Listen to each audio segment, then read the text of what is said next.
안녕하세요. 픽맘의 독서교육입니다. 이번 시간에는 어머님들과 전래 명작에 대해서 이야기하기 앞서 제가 전래동화 한 편을 어머님들과 같이 이야기해 보려고 해요. 바로 소가 된 게으름뱅이입니다. 어머님들도 너무나 잘 아시는 내용이긴 하지만 제가 한번 들려드릴게요. 자, 옛날에 한 게으름뱅이 소년이 살고 있었어요. 이 게으름뱅이 소년은 어찌나 게으른지 하루 종일 놀기만 했어요. 그래도 밥은 꼬박꼬박 먹었죠. 보다 못한 엄마가 얘야 너 그러다가 큰일 난다. 일은 안 하고 매일 놀기만 하면 나중에 벌을 받을지도 몰라. 그래도 엄마 이야기는 귀에 들어오지도 않았어요. 어느 날 이 소년이 길을 가다가 초가집 밑에서 소타를 만들고 있는 한 노인을 만났어요. 그 노인이 이 소타를 쓰면 소가 된다는 소리를 듣고 며칠 전에 풀밭 위에서 아주 늘어지게 잠을 자고 있는 소가 생각났죠. 이 소년은 얼른 그 소타를 썼어요.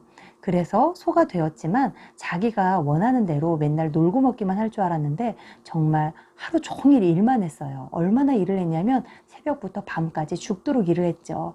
이 소년이 외양간에서 잠을 자려고 해도 온몸이 아파서 잠을 잘 수도 없었어요.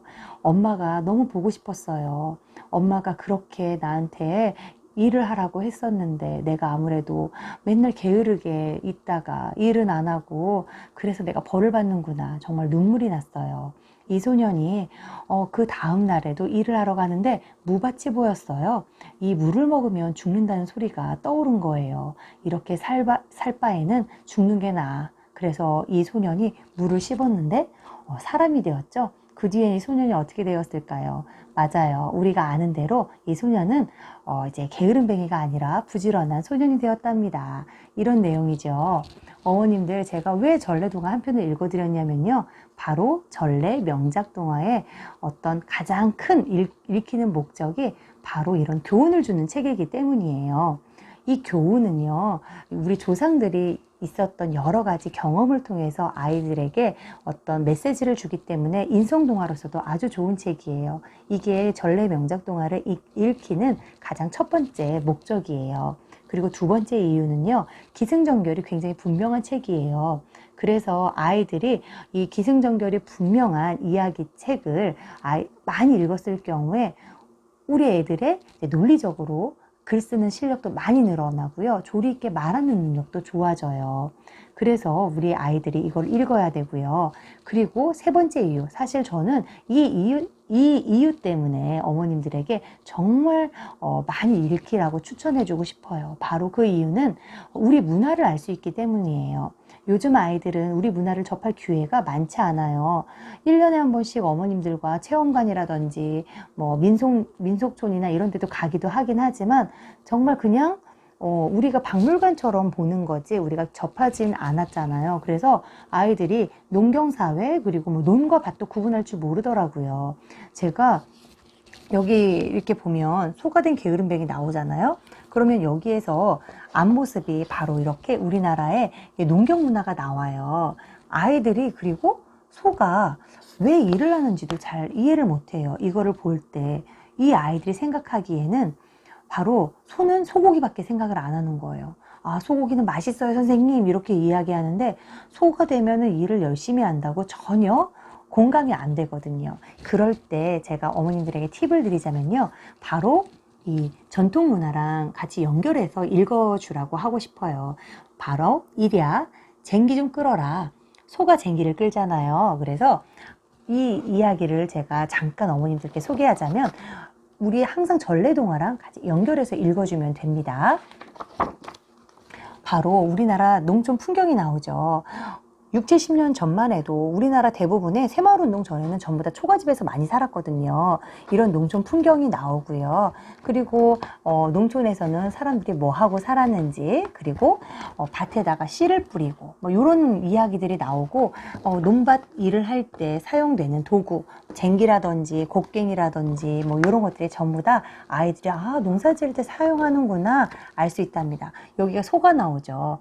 소가 수천 년 동안 사람을 도와서 논과 밭일을 했잖아요. 이게 우경법이 도입되었는데 아이들이 이 소가 얼만큼 일을 했는지는 몰라요. 그래서 논을 갈거나 밭을 갈거나 쟁기를 끌었잖아요. 그래서 이렇게 논과 밭을 가를 때 땅이 골고루 섞여서 굉장히 기름지게 된다는 거 아이들하고 이야기해 주면 좋고요. 그리고 우리가 더럽게만 생각하는 이 똥이 그리고 밭이나 이런 데다가는 굉장한 거름이 되었다는 거, 땅을 기름지게 만들었다는 거 아이들하고 이야기하면 너무 좋습니다. 그래서 전 전래동화를 읽을 때는 항상 우리 전통 문화랑 같이 연결해서 어머님들이 읽어주시면 아이들이 우리나라 문화에 대해서 굉장히 손쉽게 이해할 수 있을 거예요. 그리고 전래동화 읽고 나잖아요. 그러면 명작동화도 같이 연결해서 읽어주세요.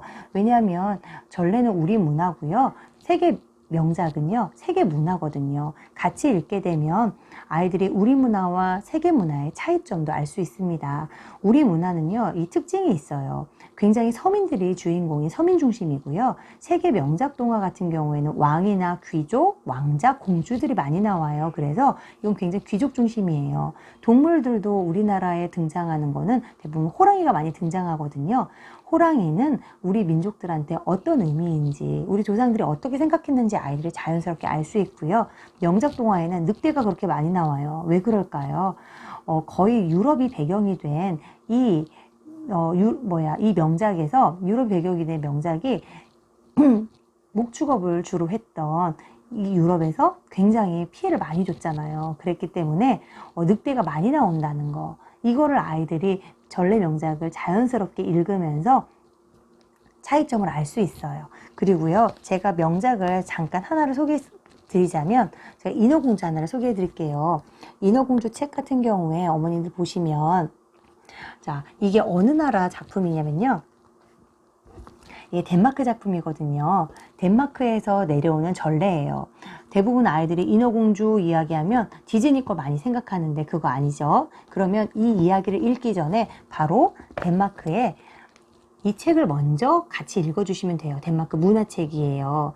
바로 아이들이 덴마크 하면 떠오르는 게 무엇일까 라고 생각했을 때 아이들이 바로 이야기를 못해요. 그렇지만 이렇게 보면 덴마크라는 나라는 수도는 어디고 그리고 뭘 중요시하는지, 덴마크가 어머님들 왕국이라는 거 아세요?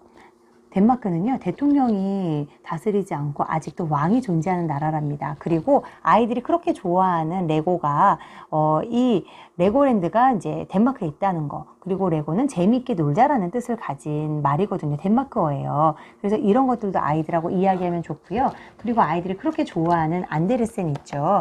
안데르센 이 작가가 덴마크 사람이라는 거, 그리고 안데르센이 쓴 명작 동화에는 성냥팔이 소녀라든지 미운 아기 오리 새끼라든지 이런 것들도 같이 읽어봐 주시면 좋겠죠. 그리고 우리가 볼 이 인어공주 상이 코펜하겐 정말 항구에 이렇게 있잖아요. 이걸 보기 위해서, 이 인어공주상을 보기 위해서 한 해에 100만 명 이상이 관광객이 온다 그래요. 정말 일예로 우리 딸이 6살 때 베이징에서 엑스포를 했었거든요. 뉴스에서 덴마크 세계 엑스포다 보니까 여기저기에서 많이 이제 작품들을 보내오잖아요. 그래서 덴마크에서는 이 인어공주상을 보냈었거든요. 그게 뉴스에서 나오더라고요. 저희 딸은 항상 이렇게 연결해서 읽어줬는데 인어공주상을 보더니 바로 덴마크 그러더라고요. 뉴스를 보면서요. 그래서 항상 이 명작은 읽을 때는 이렇게 세계 문화하고 같이 연결해서 읽어주시면 좋다라고 말씀드리고 싶습니다. 그리고 어머님들에게 한 가지 되게 중요한 팁을 드리자면 바로 반전동화나 그리고 입장동화를 이용해라, 이렇게 말하고 싶습니다. 바로 반전동화는 어떤 걸 반전동화라고 하냐면요, 제가 아까 처음 어머님들하고 이야기할 때 소가 된 게으름뱅이 읽어줬잖아요. 다른 이야기로 한번 풀어드리겠습니다. 바로 나무가 된 일쟁이예요. 이 게으름뱅이 소녀는 어느덧 부지런한 청년이 되었어요. 얼마나 부지런하냐면 새벽부터 일어나서 밤까지 열심히 일을 했죠. 그래서 동네 마을 사람들은 이 청년을 보고 전부 다 일쟁이라고 할 정도였어요. 너무 바빠서 가족들과 이야기할 시간도 없었고요.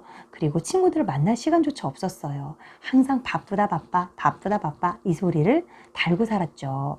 어느 날 그날도 새벽부터 일어나서 일을 하러 나가려고 하는데 자기에게 소타를 줬던 노인을 만난 거예요. 그 노인에게 따지고 싶었지만 아유, 너무 바빠서 따질 시간도 없었어요. 그래서 그냥 지나치려고 하는데 노인이 청년을 불렀어요.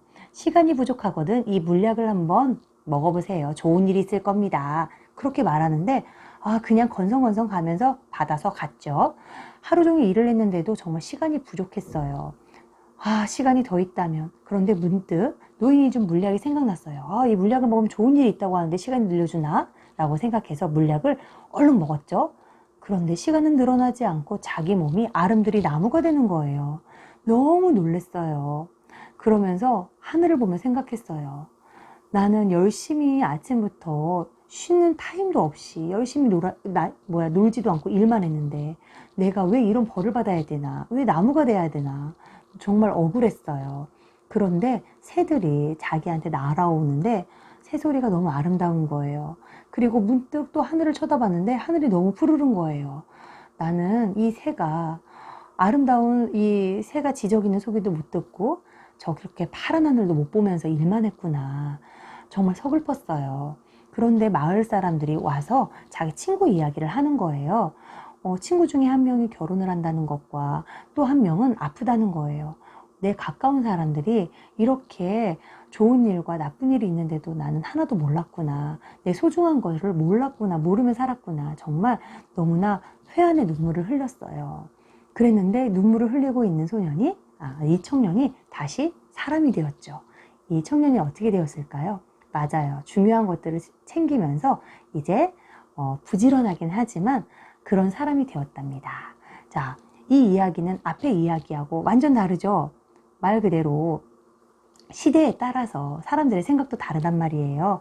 열심히 일하는 것도 좋지만 너가 왜 일하는지 목적은 잃어버리지 마라. 소중한 것들도 챙겨가면서 일해라. 이런 여기에서는 교훈을 얻을 수 있잖아요. 이렇게 아이들이 지금은 다르게 생각할 수 있게끔 여기에 이 책에 우리 조상들이 살았을 때 그 시대에 맞춰서 생각했던 게 있고요. 지금 시대의 아이들이 생각해야 될 것들이 있어요. 그래서 요즘에 교과서 경향에서도 어떻게 나오냐면요. 교과서에서도 그 심청전이라는 책 자체가 우리에게 원래 부모에게 이렇게 잘해라. 부모의 심청의 효를 봐라. 부모를 위해서 목숨을 바치지 않냐.